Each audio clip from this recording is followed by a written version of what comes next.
O Bom Dia Alerj traz os seguintes destaques nesta terça-feira, 22 de outubro. Estudantes devem ficar atentos aos documentos na hora de fazer a prova do Enem. Vigilância Ambiental de Volta Redonda reforça a prevenção contra o Aedes aegypti antes do verão. Campanha anual de vacinação antirrábica para cães e gatos chega a bairros da Zona Oeste do Rio. O Bom Dia Alerj começa agora.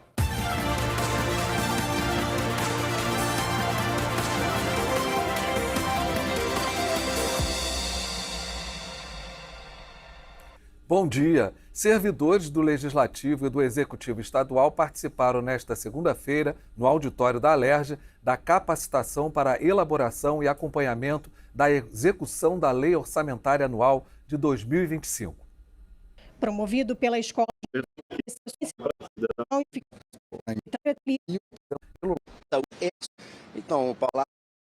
e pode afetar a qualidade.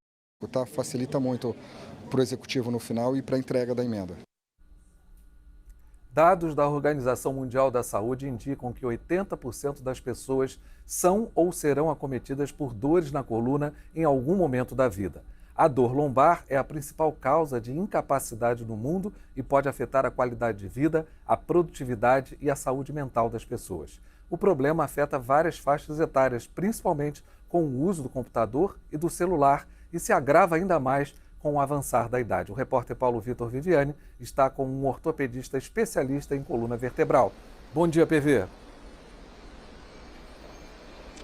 Olá, bom dia, Vicente. Bom dia a todos que acompanham a TV Alerj. Trazendo mais alguns dados que você citou no início, Vicente. Uma pesquisa do Ministério da Saúde em parceria com o IBGE apontam que mais de 27 milhões de pessoas no Brasil sofrem de algum problema crônico na coluna e a dor na região lombar é a mais frequente e acomete aí a maioria das mulheres em relação aos homens. Hoje a gente conversa com o doutor Juan Aquino, que é ortopedista especialista em coluna, para falar sobre esse tema.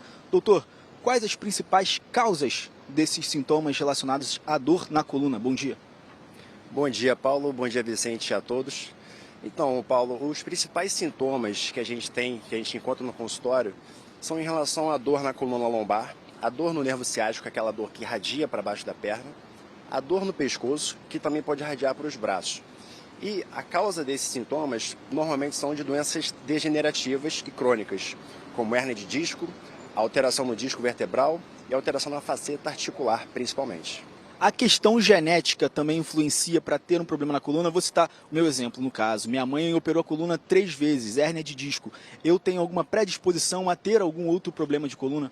Perfeito, faz todo sentido e isso já é comprovado cientificamente hoje em dia.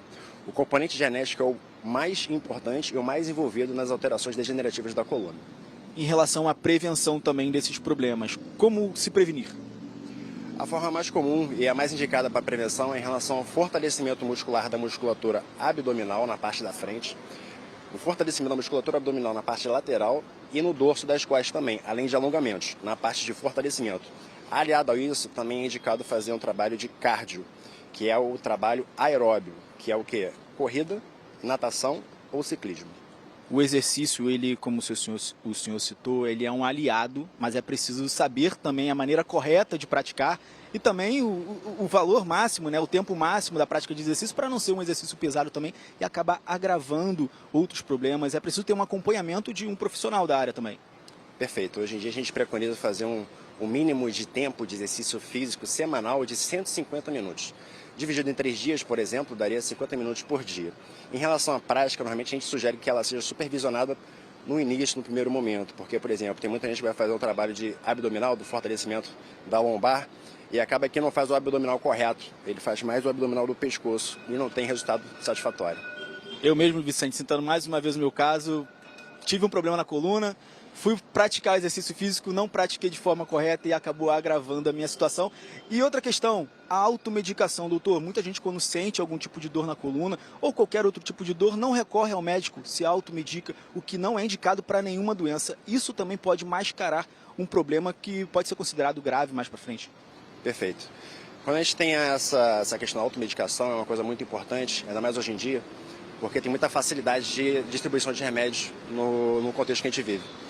E às vezes a gente toma um remédio que vai ter um efeito colateral importante, que a gente acaba se arrependendo depois, ou então a gente dá uma superdosagem de algo que não deveria ser tão necessário assim. E isso daí é muito importante você ficar com um profissional especializado para te orientar direitinho o que tomar, para não ter alguns problemas renais e hepáticos principalmente. Doutor, a importância também de ter um acompanhamento de um profissional em caso de alguma dor relacionada à coluna.